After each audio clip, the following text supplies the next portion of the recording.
یہ کہتا ہے میں سنی ہوں، سٹیج سنی، سننے والے کہتے ہیں ہم بھی سنی ہیں، اور اس پہ جو نعت خان آیا ہے، وہ جو نعت پڑھ رہا ہے، اس میں وہ رافضیت پھیلا رہا ہے۔ کیا پھیلا رہا ہے؟ سٹیج کس کا ہے؟ میں بریلوی مکتب فکر کے جو سنجیدہ علماء، اچھے علماء، مولانا مفتی منیب الرحمان صاحب کراچی میں، اس طرح کے جو سنجیدہ علماء ہیں بریلوی مسلک کے، میں ان سے درخواست کروں کہ اپنے نعت خانوں کو سمجھاؤ، یہ اہل سنت کے سٹیج پہ رافضیت نہ پہ، وہ نظریے نہ پھیلائیں جو اہل سنت کے نظریے نہیں ہیں، اہل سنت کے نظریے کے خلاف نعتیں نہ پڑھیں۔ یہ نعت پڑھتا ہے، یہ کہتا ہے وہ گھر والے ہیں اور یہ در والے ہیں، یہ در والے بھرا گھر والوں کا مقابلہ کیسے کریں گے؟ تو سب ہی نہیں سمجھیں گے، تسی بھی نہیں سمجھے۔ گھر والے کون ہیں؟ حضرت علی۔ گھر والے کون ہیں؟ سیدہ فاطمہ۔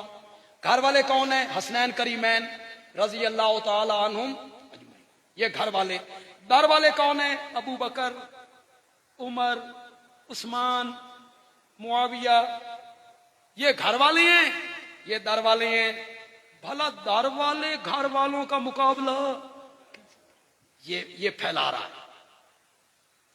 آگے قوم بیٹھی ہے، وہ نوٹ بھی پھینکتی ہے، نعرے بھی لگاتی ہے، سبحان اللہ بھی کہتی ہے، تے پتہ گتا انہوں نے یہ کہہ کیا رہا ہے؟ یہ اہل سنت کے مسلک کے خلاف کہہ رہا ہے۔ وہ کہتے ہیں نا، ایک قوال نے قوالی چھیڑی، اور اس نے قوال نے قوالی چھیڑی، دریا با حباب اندر، دریا با حباب اندر، دریا با حباب اندر۔ اس کا معنی یہ ہے پورا دریا بلبلے میں بند ہے۔ حباب کہتے ہیں بلبلے کو۔ یہ مصرع چڑھا، دریا با حباب اندر، دریا با حباب اندر۔ پھر قوالاں دی عادت ہوندی ہے بھئی ایک مصرے نو لے لینا، اس نو چت دے رہا، ایک مصرے نو بار بار بار بار۔ وہ ایک لطیفہ ہے بھئی ایک قوال نے قوالی چھیڑی، اس نے کہا گل پچھن دی نہیں، گل دسن دی نہیں، گل پچھن دی نہیں، گل دسن دی نہیں، گل پچھن دی نہیں، گل دسن دی نہیں۔ جلے دا ویری آکھیا نا، ایک بندہ کھلو کے گیا، اس آکھیا ماں کسی نال نس گئی ہے، بے گل پچھن دی نہیں تے گل دسن دی نہیں۔ تو قوالوں کی عادت وہ چھڑ جاتی، دریا با حباب اندر، دریا با حباب اندر۔ ایک آدمی کو حال چڑھ گیا، وہ لگا جھومنے، ساتھ بندہ بیٹھا تھا، اس آکھیا یار مصرع تے ڈالا کوئی نہیں، دریا با حباب اندر، تن حال کیوں چڑھ گیا؟ اس نے کہا واہ مصرع آلہ نہیں ہے، یہ کہہ رہا ہے دریا میں بہا بندر۔ وہ کیا کہہ رہا تھا؟ اس نے کیا سمجھا؟ دریا میں بہا بندر۔ اس نے کہا یار اگر دریا میں بندر بہ بھی جائے، اس میں حال چڑھنے والی کون سی بات ہے؟ اس نے کہا واہ، جب بندر دریا میں بہ رہا ہوگا تو مزہ کتنا آ رہا۔ پتہ گتا لوگوں کو کوئی نہیں بھی یہ کہہ کیا رہا۔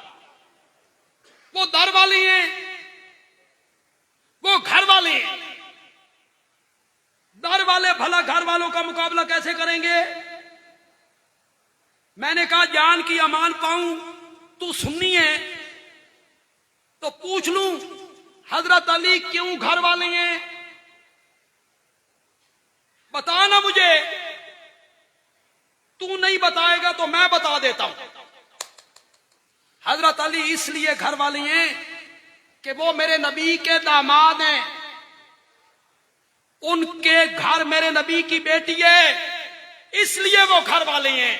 بندیالوی کہتا ہے پاگل آدمی، حضرت علی کے گھر میرے نبی کی ایک بیٹی ہے، عثمان کے گھر 2 بیٹیاں ہیں۔ شان مصطفیٰ، شان صحابہ۔ ان کے ہاں ایک بیٹی ہے، وہ گھر والے ہو گئے۔ ان کے ہاں 2 بیٹیاں ہیں، اور دوسری بیٹی کے انتقال پہ میرے آقا کہتے ہیں عثمان میری 100 بیٹیاں ہوتی نا اور مرتی چلی جاتی نا، میں 100 کی 100 بیٹیاں تیرے نکاح میں دیتا چلا جاتا. نہیں شاہپور کے لوگ نہیں، اس طرح نہیں. اس جملے کی لذت ذرا لو، اس جملے کی گہرائی میں اترو. میری 100 بیٹیاں ہوتی ہیں. اور بیٹیوں والوں، اس مجمع میں جو بیٹیوں والے بیٹھے ہو، پھر وہ جن کی بیٹیوں کی شادیاں ہو گئیں، پھر وہ بد نصیب جنہوں نے جوائی چنگا نہیں لبھیا، بیٹی کو مارتا بھی ہے، تانے بھی دیتا ہے، گالیاں بھی بکتا ہے. بیٹی روتے ہوئے گھر آتی ہے، جب بھی آتی ہے تو کہتی ہے بابا کس نال بن دیتا ہے، میری زندگی تباہ کر دیتی ہے. سچی سچی گل کرو، دوئی دھی بھی اتھائی دیندے ہو نا؟ بولو. اور اگر رشتہ لینے آ جائیں کیا کہتے ہیں؟ وہ ہکو بونکو جڑی ٹھڈ پائی نے نا، وہ ہکو بونکو. بندیالوی ایک جملہ کہنا چاہتا ہوں،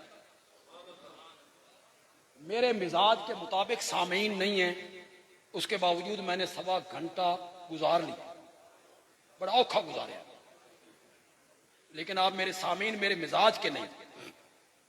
ایک جملہ کہنا چاہتا ہوں، بولو ذرا. کہوں؟ لطف آئے تو پھر سبحان اللہ کہو گے. یہ جملہ میری 100 بیٹیاں ہوتی، مرتی چلی جاتی، میں 100 کی 100 بیٹیاں تیرے نکاح میں دیتا چلا جاتا. یہ جملہ وہی سسر کہہ سکتا ہے جس نے سینے بھی داماد نے ٹھڈ پا دیتی ہوئے، وہی سسر کہہ سکتا ہے. تیرے جیا داماد میں نہیں لبنا، میری 100 دھیاں ہونیاں، میں 100 کی 100 بیٹیاں تیرے نکاح میں دیتا. تو تجھے یہ گھر والے نظر نہیں آتے؟ کہتا ہے وہ گھر والے ہیں، وہ در والے. میرے نبی کا انتقال سے 4 دن پہلے کی بات ہے، جمعرات کا دن ہے، عشاء کی نماز کا وقت ہے. حضرت بلال کھڑکی کے قریب آتے ہیں، بس ایسے محراب ہے، یہاں حضرت عائشہ کا حجرہ ہے، کھڑکی مسجد میں کھلتی ہے، اور یہاں آ کے کہتے ہیں یا رسول اللہ الصلاۃ الصلاۃ، نماز کا ٹائم ہو گیا ہے، صحابہ تیری دید کے مشتاق ہیں، آئیے نا نماز پڑھائیے نا. میرے آقا وضو کرتے ہیں، غشی آ جاتی، افاقہ ہوا، پوچھا نماز ہو گئی؟ نہیں، آپ کا انتظار ہو رہا ہے. وضو کرنے لگے، غشی آ گئی، پھر وضو کیا، غشی آ گئی. اٹھا حدیث کی ساری کتابیں.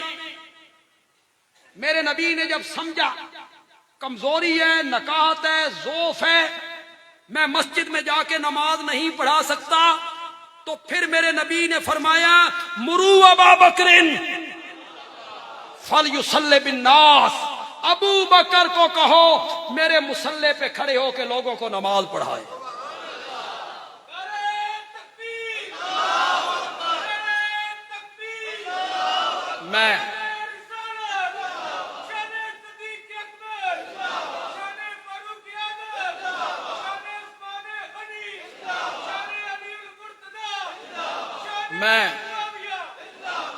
میں منفی باتیں کہنے کا عادی نہیں، لیکن سچی سچی بات بولو.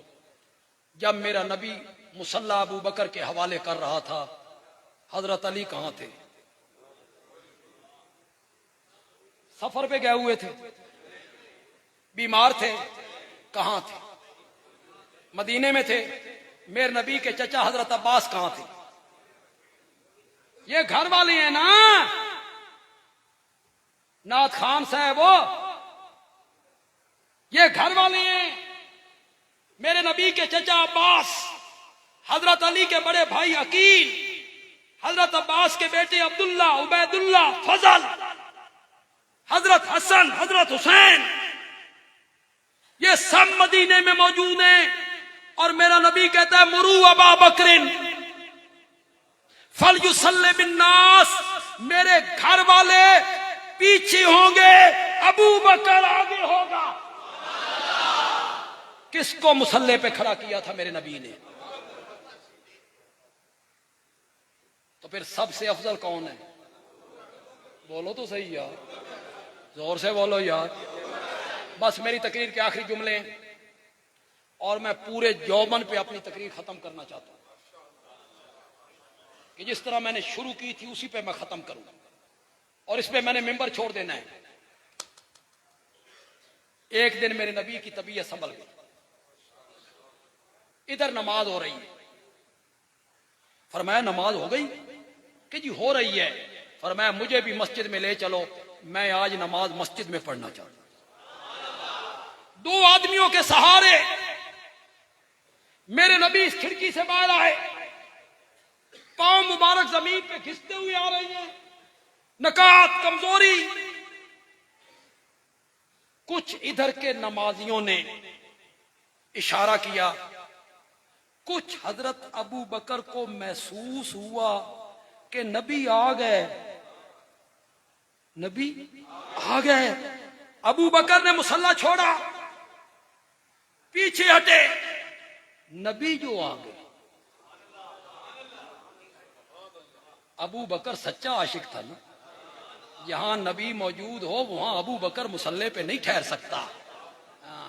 یہ ہمارا دوست ہے جو کہتا ہے دم بدم پڑھو درود، حضرت بھی ہیں یہاں موجود لیکن میں مصلی نہیں چڑھا، نماز میں پڑھا. وہ سچا عاشق تھا، اس نے مصلی چھوڑا. یہ جملے جو میں کہنے لگا ہوں، پاکستان کا کوئی خطیب یہ جملے نہیں کہتا. اگر کسی نے کہے ہیں تو مجھ سے سن کے کہیں، اس میں کوئی تعلی نہیں. میرا اپنا رنگ ہے صحابہ کی عظمت کو بیان کرنے کا. جس طرح میں بیان کروں گا میں آپ کو دیکھوں گا کہ آپ مجھے اس کی کتنی داد دیتے ہیں. آخری جب میں جملہ ختم کروں گا آپ سب نے اٹھ کے کھڑے ہو جانے. جب میں آخری جملہ ختم کروں گا وہ جملہ ہوگا بھی ایسا، ہوگا بھی ایسا. جب میرے نبی نے دیکھا نا کہ حضرت ابو بکر مصلی چھوڑ رہی ہیں تو میرے نبی نے فرمایا مکانک یا ابا بکرن، مکانک یا ابا بکرن، مکانک یا ابا بکرن. ابو بکر تسی اپنے کیمرے دے رخ پھیر لو. ان سب لوگوں نے اٹھنا ہے، حضرت صدیق اکبر کے نام کے نعروں کی گونج آئے، حضرت ابو بکر کے نام کے جو نعرے لگیں گے اس کی گونج آنی چاہیے، آگے سے پیچھے سے. یہ جو لوگ کھڑے ہیں گلی میں سڑک پہ ہیں، مکانک یا ابا بکرن. ابو بکر اپنی جاتے کھلوتا رہے،